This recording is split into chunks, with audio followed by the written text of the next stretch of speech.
my goodness. What a scandal. Let me tell you guys something. That Mr. Kwame Brown, this guy you see right here, he has brought a scandal to the black community, bigger than even Bridgerton. So I did not ever know who Kwame Brown was until last week. And oh my gosh, he is just bringing a ruckus to the black community. And it's in a way that it needs to be done. Because black people, we just flock to these celebrities and so forth. And like it's nothing. So yeah, kudos for you, Kwame. So for y'all that don't know who he is, he's a ex-basketball player who got drafted straight out of high school at 17 years old, right? So can you imagine being 17 years old and being drafted? Anyway, that's a lot of pressure to be put on anyone. So he's not maturely, connected. Mind you, this is a guy that was poor. He said he didn't wear shoes until he was 14. He didn't have a pair of shoes. So him being drafted into the NBA, professional, straight out of high school, he was able to buy his mom a brand new spanking house. So apparently things didn't go according to plan with him being drafted, because Michael Jordan was supposed to be getting another ring or what have you, and it didn't happen. Right? I'm not a sports guru, so yeah, I'm just going to tell you what I think happened and how I think it went down. So yeah, Michael Jordan was supposed to be getting a ring with this trade, with this new guy coming in. Him and someone else came in. I don't remember the guy name. Anywho, it didn't go down like they thought it would have gone down. So everybody kept saying that Kwame was a bust, and because they didn't get into a championship, it was. So now here we have Stephen A. Smith, who's a sport analyst, and he's going by talking about Kwame Brown for the past 20 years, and he's talking about how this guy was a bust, and he didn't bring anything good to the table, and yada yada. And can you imagine somebody talking about you for 20 years, how you amounted to nothing as in their eyes, right? And so in him talking about that for 20 years, other people started talking about Kwame. So this happened like maybe last Wednesday, Thursday, I'm not sure. So now you have Steven Jackson, the guy that was at what's his name, Michael Floyd's funeral, and he said he was Michael Floyd's twin or what have you, because they did resemble George Floyd, not Michael Floyd. What the hell am I talking about? I can't be giving y'all wrong information. So George Floyd, he said he was George Floyd's twin. So him and Matt Barnes have a podcast, and they were on there with the lady that hired Kwame Brown or coach or whoever. Like I said, I'm not a sportscaster, so just bear with me here. So they were on there with this white woman, and they were dogging Kwame Brown. Remember I told y'all 2 people got drafted, but because they claim he's a bust, they kept saying only one person got drafted. Right? So now here we go. Kwame gets wind of it, and now he's ticked off, which anybody would be. I mean, can you imagine 20 years of people just trashing you? So Kwame now, he gets wind of this, and he goes in on these guys, and he talks about them, and he calls Matt Barnes Becky with the good hair. He talks about the scandals that rocked Matt Barnes' life. He talks about Stephen Smith and Steven Jackson, and it is hilarious, right? So out of the blue, Nobody asks for Charlemagne, his punk ass. Nobody asks for him, and here he comes interjected, and he's friends with the other two sports guys, so he talking trash on their behalf. And here he comes talking about Kwame's dad, and y'all better leave Kwame alone because you know his dad was a murderer, his brother is a murderer, woman murderer, and da da da da da da. Apparently Charlemagne is from the same town that Kwame is from. So Charlemagne is from the same hometown as Kwame. So, you know, small South Carolina place, a lot of folks know each other. So he goes on and starts telling Kwame's family scandal. You can't make this up. And he says it in a way to make it seem like he's on Kwame's side, but really he's not. He's throwing shade, right?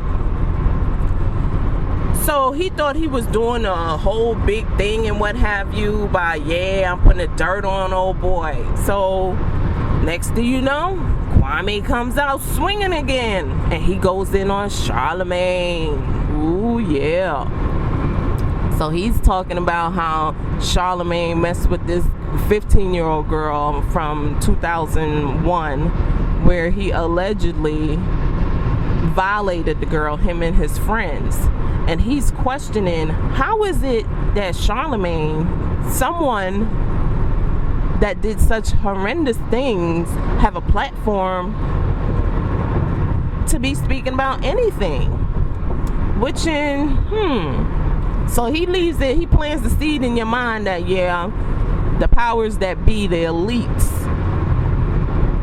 are protecting him, because there's no way that someone that violated a 15-year-old, mind you, Charlemagne was an adult at the time. He was 22 years old. And there's a lot of tapes and recordings about Charlemagne talking about how he put Spanish fly in someone's drink and they had sex, and a lot of crazy stuff going on about Charlemagne that make you think, this is some crazy mess. So anyway, he goes in on Charlemagne and he brings up all of this stuff about Charlemagne's past and what have you. Next thing you know, Charlemagne, he can't handle it. So he sends out a cease and desist letter to Kwame for him to stop talking about him. So the reason why he sends out this cease and desist is because Kwame kept saying that he R-word that young girl, which he was never convicted of R-wording this young lady. He was convicted of a lesser crime. So Kwame and his smart self, woo! He goes back in on Charlemagne and he apologizes for calling him an R-word. So now he uses the technical term that Charlemagne was actually convicted of. With that being said, he was still having his foot on his neck, right? So now Charlemagne comes out after Kwame goes in on him for the second time with the correct terminology. Charlemagne must have thought that because he sent that cease and desist letter that he was gonna stop, but no. Kwame gave him some mama's cooking, all that seasoning all over him. Yo, you can't make this stuff up. This is so good. So yeah, so now Charlemagne decides he's gonna apologize. His apology was such a backhanded apology, it is ridiculous. He apologizes and said he didn't mean nothing by it. You know, yeah, it went too far, but all of this is public record. First and foremost, no one knew about Kwame's family like that. No one would, that's not information anyone would be looking up. But yet, because it's public information, it's okay for you to put it public. So anyway, Charlemagne, he felt crappy because everybody's going in on him now. And again, he's just proving what Kwame said. You know, you have people, the powers that be, that protect you, and you feel like you could get on here and you could just dog black people out all the time, what have you. So now here we go. We have Boyce Watkins.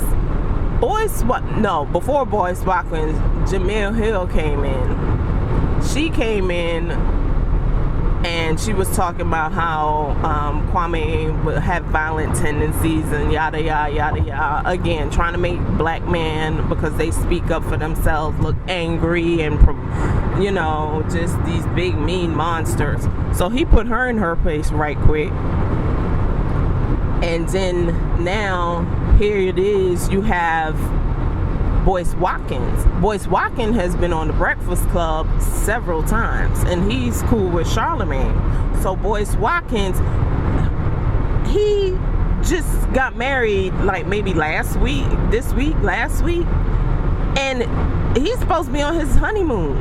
And he's here now, and he's making all these videos and talking about Kwame. Like, what type of honeymoon, what kind of relationship you got going on? You just got married, and you over here in this mess.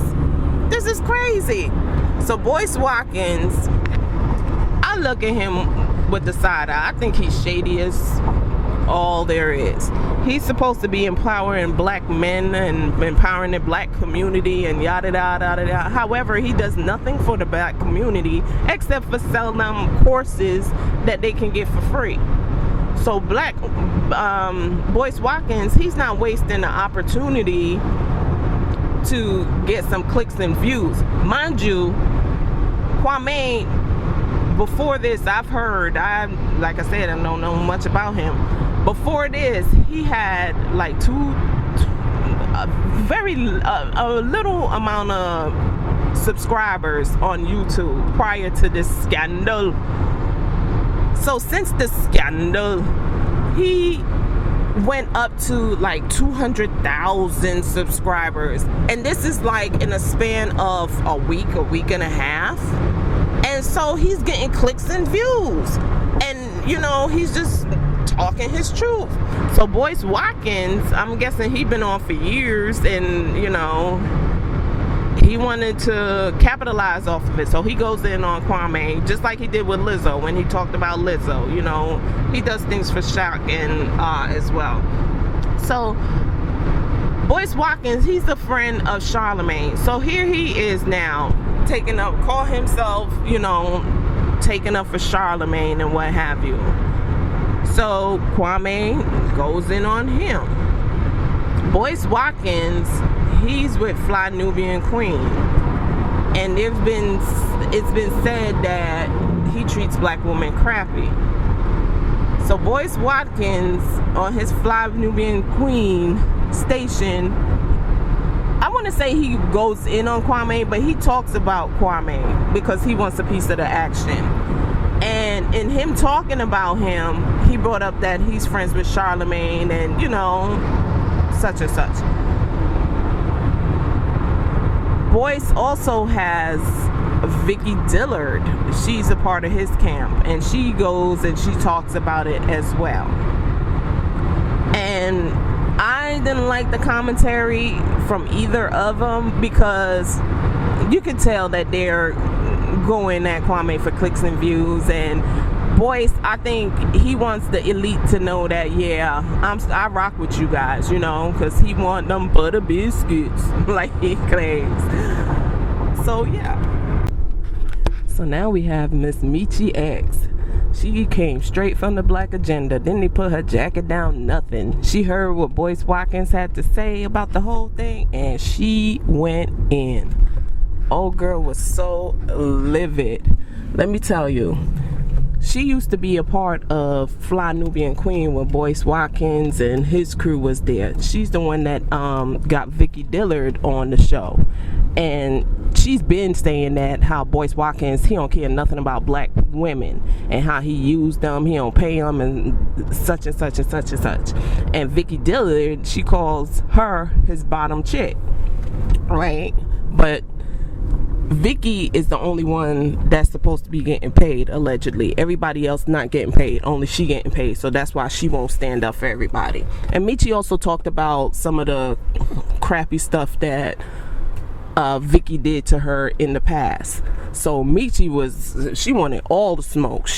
Oh my gosh, she was livid, like I said, when that happened. So she went on there and she was going in on Boyce Watkins, and she's saying a lot of stuff. And then she said, to top it off, she gonna have a little surviving Boyce Watkins thing going on with all the women that was on Fly Nubian Queen, and they gonna be telling their story about how Boyce Watkins done jacked them over. So I'm ready for that smoke. I am so ready for that.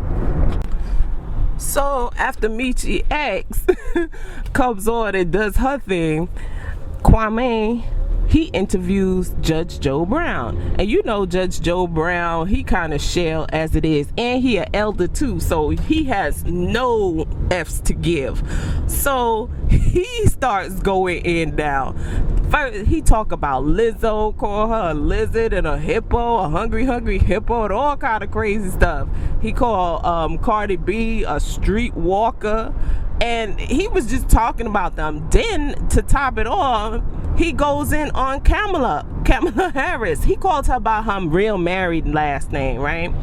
And so when he said her real name, nobody knows. I don't know what that name is. Kwame was like, I don't want no parts of that. He's scared of Kamala. Judge Joe Brown, he ain't care. He dived in head deep. He talked about when she was in school, how she was a pass around and whatever. Everybody was getting into it, getting it in with her and what have you. And if y'all ain't know, you know she used to date Montel Brown. One of the damn Montels, the bald head one that smoked weed. Well, yeah, she used to date him too. Nobody knew that. But yeah, he went in and saying how she slept to the top. And this guy here, he used to be her boss. So whether it's true, and you see how much older he is than her, so who to tell if, you know, what he says right. Then he told us stuff that we ain't know about her parents. He said her daddy is like Indian. He ain't like real Jamaican or something like that, but some kind of Indian. Her parents, we been knew that her mom was Indian. And so he was going in on her lineage and saying that she is no parts black. She's Indian. So probably that's why all them Asian bills went through when the corona happened. The Asian bill pushed through and what have you. So who knows? But like I said, Kwame, he done started something with this black community, and this stuff is in shambles. He even got other YouTubers talking about what's going on and going at his head. Everybody eating off of Kwame right now. So I'm here for it. I can't wait to see the Michi X Boyce Watkins episode. I'm ready for that one. Well, talk to you guys later. Hope you followed me through this. And y'all have a good one. See you at the next one. Bye.